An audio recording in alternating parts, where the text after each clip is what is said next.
시간에 율법을 주신 목적에 대해서 살펴보았습니다. 율법 자체는 하나님의 선하신 뜻이지만 문제는 율법을 받아든 부패한 우리가 문제이지요. 자신의 죄성을 감추고 나는 저 사람보다 의롭다고 말하는 바리새인의 태도는 하나님의 책망을 불러일으킵니다. 자신도 율법을 온전히 지키지 못하면서 다른 사람을 정죄하는 모습은 거의 모든 사람들에게 발견되는 습관인데, 율법은 바로 이 못된 습관을 깨트려서 제발 의로운 척 자랑하고 떠드는 입을 좀 다물어라고 말하는 것이죠. 율법을 행하지 못하고 죄를 짓는 자는 누구를 막론하고 모두 하나님의 심판 앞에 있기 때문입니다. 율법은 죄인으로 하여금 자기 죄를 깨닫게 해서 결국에는 나의 행위로 의롭다 하심을 얻을 수 없다는 것을 일깨우는 역할을 합니다. 혹독하게 우리를 몰아붙여서 손발 다 들게 만듭니다. 나의 행위로는 의로운 것을 만들어낼 수 없다고 이 항복선언을 만들어내는 것이죠. 그래서 두 손 두 발 들고 주님 앞에 항복하게 만드는 것입니다. 율법을 누가 주셨습니까? 하나님이 주셨습니다. 율법이 우리에게 받아내려는 것은 무엇입니까? 죄인이라는 자각, 죄인이라는 깨달음입니다. 그렇다면 그 깨달음으로 끝나는 것일까요? 깨닫고 끝나는 것일까요? 아닙니다. 하나님의 뜻대로 하는 근심은 후회할 것이 없는 구원에 이르게 하는 회개를 이루는 것이요, 세상 근심은 사망을 이루는 것이니라 라고 했습니다. 단순히 내가 죄인이고 내가 무능력하고 나는 아무것도 할 수 없구나를 깨달았다라면 자포자기하고 절망하고 아무 소용없는 일을 하고 있다는 회의와 좌절의 늪에 빠져서 엉뚱한 방향으로 달려가게 할 것입니다. 그러나 하나님의 뜻대로 하는 근심은 후회할 것이 없는 구원에 이르게 하는 회개에 이르게 하는 것입니다. 자신이 죄인임을 철저히 깨닫고 말에나 생각에나 모든 면에서 죄인이라는 점을 자각한 사람은 그 절망과 좌절 속에서 누가 나를 이 죄에서 건져낼까라는 탄식을 하게 됩니다. 나를 죄에서 구원해 달라는 부르짖음과 간구로 이어져서 결국 그리스도에게로 나온다라는 뜻입니다. 그러니 죄를 마주하고 내가 죄인이라는 부패한 이 본성과 선한 동기가 없고 악한 의도와 틈만 나면 마음에 선보다 악과 미움과 더러움을 쫓아가는 이 발걸음이 빠른 그런 존재라는 사실을 대면하는 것을 두려워하지 마십시오. 하나님의 택하신 자녀라면 그런 대면은 반드시 후회할 것이 없는 구원으로 인도할 것이기 때문입니다. 그러니 우리 영혼의 이 갈망함들, 말씀 앞에 부딪히는 나의 연약함들, 또 상황들, 또 기도의 제목대로 다 이루어지지 아니하는 우리의 자녀들, 우리의 상황들, 우리의 조건들, 이런 모든 것들에 대해서 이런 모든 근심들이 믿는 자에게는 어떻게 반영이 된다고요? 구원에 이르게 하는 그런 근심으로, 그런 구원으로 나아가게 하는 것이죠. 그러니까 근심조차도 좋은 것으로 예수님께서 바꿔 버리시는 것입니다.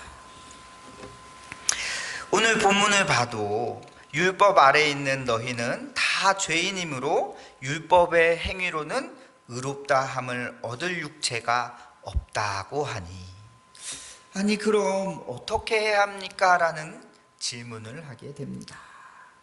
그 대답이 바로 21절에 있습니다. 이제는 법 외에 하나님의 한 의가 나타났다. 21절에서 26절은 여러 절로 나누어져 있지만 원래는 한 문장입니다. 그래서 이제는 율법에 하나님의 한 의가 나타났다라고 이제 선언하는 것입니다. 그리고 26절까지 이 내용에 대해서 설명을 하고 있는 것이죠. 처음 시작하는 이제는 이라는 표현은 그러나의 뜻입니다. 그래서 앞의 문장과는 반대의 뜻을 나타내는 것이죠. 율법으로 죄를 깨닫고 율법의 행위로 의롭다함을 얻을 육체가 없다는 것에 반대 상황이 등장하는 것입니다. 다시 말해서 의롭다함을 얻을 길을 제시하기 위해 이제는 이라는 접속사로 시작을 합니다. 인생이 역전되는 순간입니다. 로마서를 주석하는 신학자들은 로이드 존스 목사님 같은 경우는 처음에 1장부터 주석을 시작하지 않았습니다. 오늘 3장 21절부터 주석을 시작합니다. 왜냐하면 강해를 시작합니다. 왜냐하면 인생의 역전이 이 단어에 있거든요. 계속해서 인간이 얼마나 타락하고 구원받을 수 없는 존재인지에 대해서 이야기하다가 역전되는 거예요. 이제는 하면서 드디어 복음의 온전한 선포가 나오는 장면이 오늘 이 구절입니다. 율법 외에는 의롭다함을 얻을 길이 무엇입니까?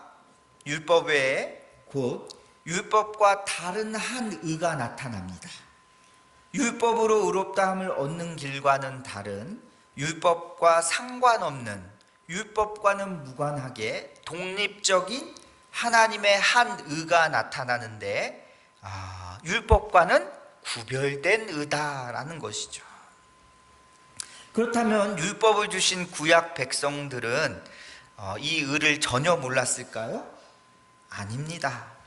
율법과 상관없는 하나님의 의이지만 율법과 선지자들에게 증거를 받은 의입니다. 그래서 구약 시대부터 신약에 이르기까지 모든 시대에 계시되었던 하나님의 의라고 말하는 것이죠.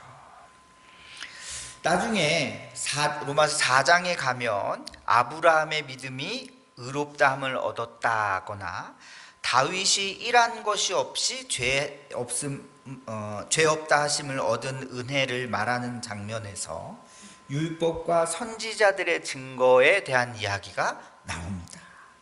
그것은 그때 더 자세히 보겠습니다. 지금은 하나님의 한 의가 나타났는데 없던 것이 나타난 것이 아니라 뒤늦게 새로 만든 교리가 지금 아니라 이미 구약에서부터 증거가 되어 왔고 구약에서부터 의롭게 되는 길은 율법이 아닌 이것이었다라는 것을 말하고 싶은 거예요. 그것이 무엇입니까? 22절에 곧 예수 그리스도를 믿음으로 말미암아 모든 믿는 자에게 미치는 하나님의 은이 차별이 없느니라. 하나님의 의가 드디어 나타난 것입니다. 의롭다함을 얻는 것은 예수 그리스도를 믿음으로 됩니다. 이것을 모르는 유대인들은 그동안 계속해서 이 율법을 지키려고 그렇게 애를 쓰며 살아왔던 것이죠.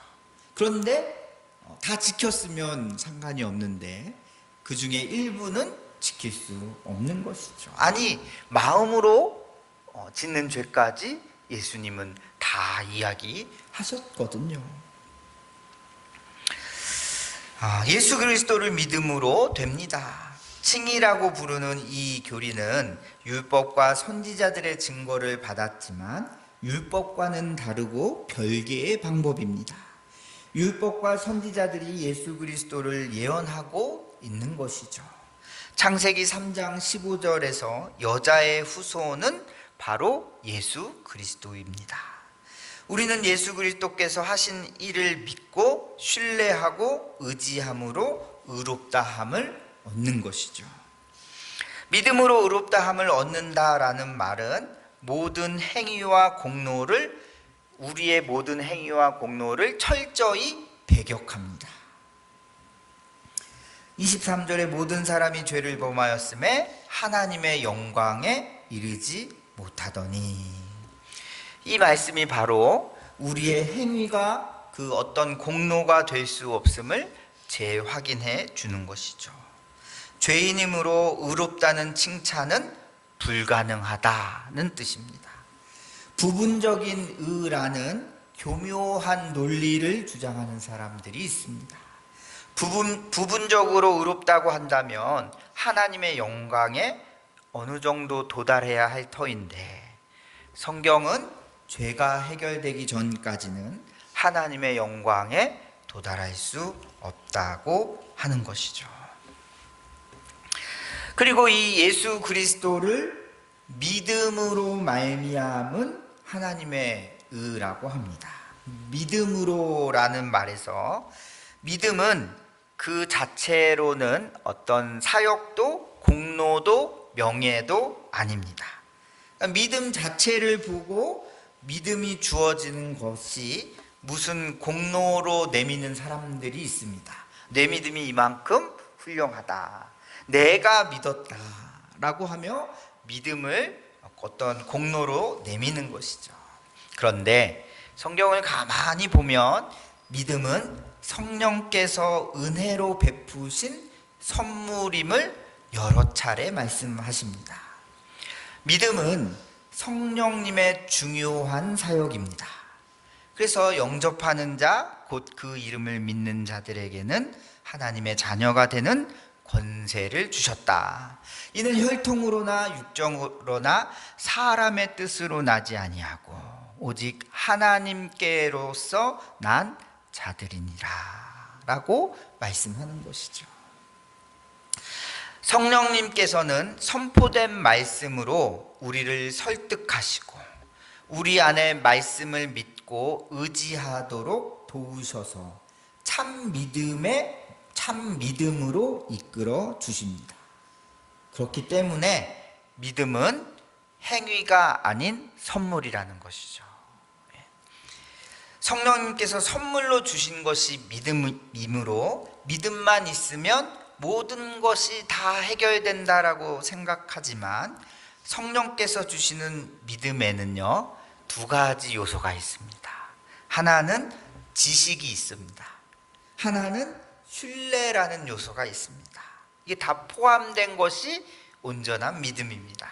다시 말해 예수 그리스도를 아는 지식과 그분에 대한 전적인 신뢰가 있어야 합니다. 믿는다는 말은 몰라도 되고 배우지 않아도 되고 믿기만 하면 된다라는 어떤 이 반지성주의, 이런 걸 말하는 것이 아닙니다. 로마 카톨릭은 어떠하냐면 맹목적인 믿음이라는 용어를 만들어내서 아무것도 깨닫지 못해도 자신의 감정을 순종하는 마음으로 교회에 복종시키기만 하면 그것을 믿음이라고 인정해 줍니다. 지식이 없어도 내 감정을 이렇게 딱 해서 교회에 순종하면 그게 믿음이라고 합니다.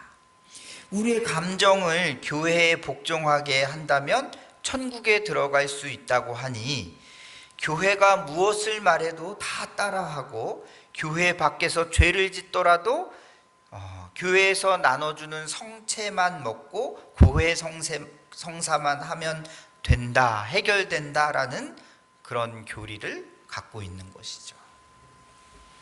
그러나 믿음은 어떤 경건한 무지가 아닙니다. 요한복음에 보면 하나님과 그 아들 예수 그리스도를 아는 것이다, 이렇게 나오는 것이죠. 예수님을 아는 지식에 근거합니다. 이 지식에 근거한 신뢰와 믿음이 참된 믿음입니다. 그래서 믿음은 그것이 행위가 되거나 능력이 될 수 없는 거예요. 믿음은 그냥 수단이고 방법입니다. 예수 그리스도를 받아들이는 도구입니다. 우리는 믿음으로 예수 그리스도를 받아들임으로 의롭다 여김을 받는 거예요. 따라서 믿음을 말할 때는 항상 예수 그리스도를 같이 이야기해야 됩니다. 예수님의 사역을 이야기해야 됩니다. 예수님의 그 공로를 이야기해야 됩니다. 예수님이 기억되고 예수님이 담겨져 있는 거예요. 내 믿음이 아니라 예수님이 어떤 분이신가에 대한 믿음이 담겨 있어야 하는 것이죠. 믿음이라는 말을 사용할 때 오직 예수 그리스도의 의와 피의 공로를 의지한다는 말입니다. 믿음이 그릇이라면, 믿음이 수단과 도구 아닙니까? 그릇이라면 그 안에 예수 그리스도의 피와 그리스도께서 구속을 통해서 우리에게 주신 자신의 의가 담겨져 있는 것, 예수님의 의가 담겨져 있는 것이죠. 우리 24절, 25절 우리 한번 같이 본문 25절 상반절까지 한번 읽어보겠습니다. 24절 시작. 그리스도 예수 안에 있는 속량으로 말미암아 하나님의 은혜로 값없이 의롭다 하심을 얻은 자 되었느니라. 이 예수를 하나님이 그의 피로써 믿음으로 말미암은 화목제물로 세우셨으니. 여기까지 읽겠습니다. 우리는 그리스도 예수 안에 있는 속량, 속량은 뭐냐면 노예가 있는데 시장에 팔려 있는 거예요. 내가 그 노예를 누군가가 돈을 주고 값을 지불하고 사는 것을 속량이라고 합니다. 예수님이 무슨 값으로 저와 여러분을 사셨습니까? 피값으로 본인의 피를 지불하시고 사신 거예요. 그때 쓰는 단어가 속량입니다. 그 납치범들이 이 부잣집의 자녀를 이렇게 납치해가지고 요구하잖아요, 돈을. 영화 같은 데 보면. 그때 쓰는 단어, 돈을 지불하는 단어가 속량입니다. 자기의 자녀를 값을 주고 사는 그 장면의 단어가 속량입니다. 다른 말로 구속이라고 말합니다. 예수 그리스도 안에 있는 구속으로 말미암아 우리는 의롭다 하심을 얻은 것이죠. 우리가 의롭다 함을 얻는다라는 것은 전적인 은혜입니다. 하나님의 은혜로 값없이 모든 행위나 공로를 배척하고 우리는 아무것도 기여한 것이 없고 하나님의 무한하신 긍휼과 자비의 샘으로부터 흘러나오는 은혜를 그저 마시기만 한 것이죠. 하나님의 긍휼과 자비는 택하신 자녀들의 죄를 제거하시는 은혜인데, 죄를 제거하기 위해 예수 그리스도의 속량을 사용하셨습니다. 예수를 화목제물로 삼으셔서 그의 죽음의 제사를 통해 하나님의 진노하심을 풀고 우리의 모든 죄를 용서하신 것입니다. 여기 화목제물로 세우셨으니, 세우셨다라는 말은 미리 정하셨다라는 것입니다. 구약의 속죄소에서 드려지는 제사를 통해서 예표가 되었던 것이 이제 예수님 그리스도를 통해서 성취가 되어서 실제로 나타난 거예요. 사랑하는 성도 여러분, 여기에서 우리는 하나님 아버지의 마음을 이해해야 합니다. 화목제물을 드리라 명하신 하나님의 마음은 무엇일까요? 하나님께서 우리와 화해하시기를 원하십니다. 다른 말로 화목하시기를 원하십니다. 하나님께서 예수 그리스도를 믿음으로 의롭다 여겨주시는 은혜를 주신 것은 하나님의 진노와 저주 대신 하나님의 은혜와 사랑을 받아 누리는 화해를 위한 것입니다. 그냥 그렇게 구원받은 백성, 저주받은 백성 이렇게 나누는 정도가 아니라 이 화목, 화해라는 단어는 마음껏 축복하시는 거예요. 그 관계성이 있습니다. 그 관계 안에 들어가는 단어예요. 어제 저는 이제 목사님들과 월요일 노회하고 어제는 교육자 위로회를 해서 목사님들과 교제를 했는데 한 목사님이 아버지에 대한 이야기를 쭉 하시더라고요. 어떻게 하다 그 얘기가 나왔는데 그 아버지가 자신이 그렇게 못된 짓을 너무 많이 했는데 그 아버지가 모든 걸 받아주셨대요. 그래서 그 내용들을 자기가 얼마나 못된 짓을 했는지를 쫙 읊으시는 거예요. 근데 제가 봐도 너무 기가 막힌, 이 목사님이 그런 짓을 했다고? 근데 지금도 가끔 아버지 묘소가 저쪽 북쪽에 이렇게 있는데 거기에 간대요. 가끔 가서 그냥 가만히 이렇게 있다가 오는 것이죠. 목사님 그 이야기를 하시는 눈물이 막 글썽거리시는 거예요. 그러니까 보통 육신의 아버지들이 좋은 이 하나님 아버지의 이 온전한 은혜를 이렇게 표출하기도 하지만 역기능적인 부분들도 있거든요. 육신의 아버지들은. 근데 그 목사님은 본인의 아버지를 생각할 때 본인이 저지른 일들이 너무 큰 거예요. 그래서 결국 아버지가 화병으로 돌아가신 것 같다고. 돌아가시기 전까지 본인의 그 망나니 노릇을 다 받아주셨던 걸 얘기를 하시더라고요. 나중에 이제 결혼할 때쯤 철이 들었는데 이미 아버지는 안 계신 것이죠. 전적인, 일방적인, 그것도 온전한 그 용납하심과 받아주심. 이게 은혜입니다. 은혜. 자기가 의롭다고 주장할 것이 아무것도 없는 것이죠. 죄는 이것이 이제 우리가 누리는 화목입니다. 화해입니다. 죄는 진노를 유발하지만 예수 그리스도는 진노를 품습니다. 죄는 하나님과 멀어지게 하지만 믿음은 우리를 하나님과 결합시킵니다. 죄는 하나님의 심판에 두려움을 주지만 믿음은 하나님과 화해하게 합니다. 그러므로 그분이 내미시는 손을 거절하지 마시기 바랍니다. 우리의 용서를 위한 이 손내밈 이전에 그분이 먼저 손을 우리에게 내밀고 계신 것이죠.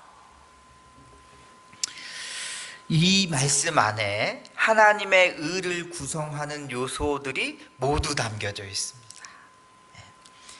우리를 의롭다고 여겨주시는 은혜의 원천이 무엇입니까? 하나님의 값없는 은혜입니다. 모든 사람이 죄인이 되었으므로 우리의 행위를 공로로 내세워 의롭게 해달라고 할 수 없는 상태입니다. 하나님의 무한하신 긍휼과 자비가 그 원천이 되어서 하나님의 의를 나타내 보이신 것이죠. 하나님의 의의 내용은 무엇입니까? 예수 그리스도이십니다. 예수 그리스도의 속량, 구속입니다. 곧 그리스도의 피와 그리스도의 의입니다. 그리스도의 의를 나의 의로 여겨주심으로 우리를 용납하시고 받아주시는 겁니다. 우리 안에서 나의 의로움이 발견되게 하려는 것이 아닙니다. 우리는 습관적으로 죄성에 따라서 나의 의가 자꾸 이렇게 자랑되어지기를 원하는데 그것은 하나님의 의가 아닙니다. 그리스도의 의가 발견되어지도록 그리스도의 구속의 은혜를 붙들고 의지하는 것입니다. 우리는 그리스도의 의를, 예수님의 의를 전가받아서만 의로워질 수 있는 사람인 것이죠. 이 하나님의 의를 받아들일 수 있는 수단과 도구는 뭐라고 했습니까? 믿음입니다. 믿음은 예수 그리스도 없이 혼자 아무 일도 할 수 없고 그리스도 없이는 아무런 가치도 없습니다. 내 믿음은 어떻게 보면 중요하지 않습니다. 믿음은 그리스도에 대한 지식과 그분에 대한 신뢰입니다. 믿음을 말할 때 그리스도를 생각해야 합니다. 믿음으로 행하는 것은 그리스도께서 하신 순종과 하나님에 대한 신뢰, 사랑 안에서 같은 믿음으로 행하겠다라는 의미가 되는 것이죠. 그리고 의롭다라고 여겨주시는 최종 목표가 무엇입니까? 최종 목표. 그것은 하나님의 영광입니다. 모든 사람이 죄를 범하였으므로 영광에 이를 수 없었기 때문에 하나님의 영광에 들어가는 구원과 영생의 은혜를 위하여 예수 그리스도를 믿음으로 의롭다 함을 얻은 것이 필요한 것이죠. 믿음으로 의롭다 함을 얻어 구원을 받은 우리가 최종적으로 도달하는 곳이 바로 하나님과 그분의 영광인 줄 믿습니다. 우리가 하나님의 영광을 위해서 행하라고 하는 것은 장차 그 영광의 완성을 지금 이 땅에서 미리 연습하는 것이죠. 맛보는 것입니다. 오늘 말씀에서 우리가 의롭다 함을 얻은 근거들에 대해서 살펴보았습니다. 하나님의 전적인 은혜로 예수 그리스도를 믿음이라는 수단으로 받아들여서 의롭다 함을 받는데 그 최종 목적은 하나님의 영광입니다. 이때 우리의 행함이나 선행은 의롭다 함을 얻는 수단이 아니죠. 거저 주시는 은혜로 우리 죄를 용서하시기 때문에 우리의 그런 모든 행위들도 온전한 것으로 받아주신다는 거예요. 그러니 우리가 두려워하지 말고 더욱 충성되이 부르신 자를 기쁘시게 하는 기쁘시게 하기 위하여서 달려가기를 주님의 이름으로 축복합니다. 믿음뿐 아니라 선을 행하는 일에도 열심을 내는 저와 여러분이 되시기를 주님의 이름으로 축복합니다. 기도하겠습니다. 아버지 하나님, 이제는 하나님의 한 의가 나타났다라고 선포하는 이 새로운 인생의, 이 시대의 역전의 드라마 가운데 하나님, 우리의 인생이 있음을 보게 됩니다. 얼마나 죄로 오염되고 얼마나 부패하고 얼마나 무지했던 인생인지, 죄로 말미암아 그 허물과 죄로 죽어있던 상태인지 아버지 하나님, 우리가 깨달아 알게 하여 주시옵소서. 주님, 나도 모르게 내 의를 주장하였던 이 인생을 긍휼히 여겨 주시옵소서. 주님 안에서 하는 이 근심, 주님으로 인하여서 말씀 앞에 씨름하며 근심하며 말씀으로 말미암아 애타는 그 심령, 주님을 사랑하는 마음으로 애가 타는 그 애통함이 우리 가운데 있게 하여 주시옵소서. 그것이 우리를 살게 하고 구원에 이르게 하며 내가 아닌 오직 하나님의 은혜로 하나님의 의만 남는 그런 살아있는 역사가 우리 가운데 있게 하여 주시옵소서. 우리 만수제일교회를 기억하여 주셔서 분명하고 온전한 복음의 선포가 이루어지게 하여 주시옵시고, 다른 어떤 환경과 다른 어떤 인생의 조건들이 주장되어지지 않게 하여 주시옵시고, 순전한 복음 안에서 누리는 그 은혜와 감사와 찬양과 능력이 있는 저희 교회 되게 하여 주시옵소서. 예수님의 이름으로 기도합니다. 아멘. 찬송가 360장입니다.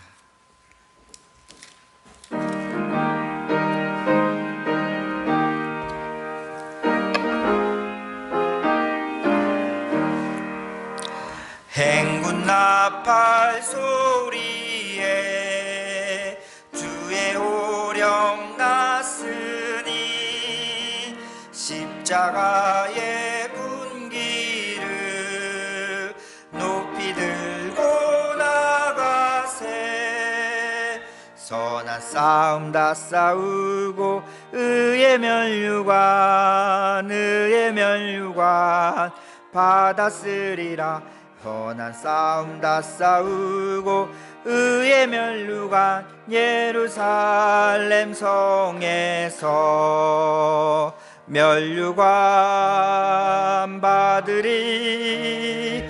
저 요단강 건너 우리 싸움 마치는 날 의의 면류관 예루살렘 성에서 악한 마귀 권세를 모두 깨쳐버리고 승리하신 주님과 승전가를 부르세. 선한 싸움 다 싸우고 의의 면류관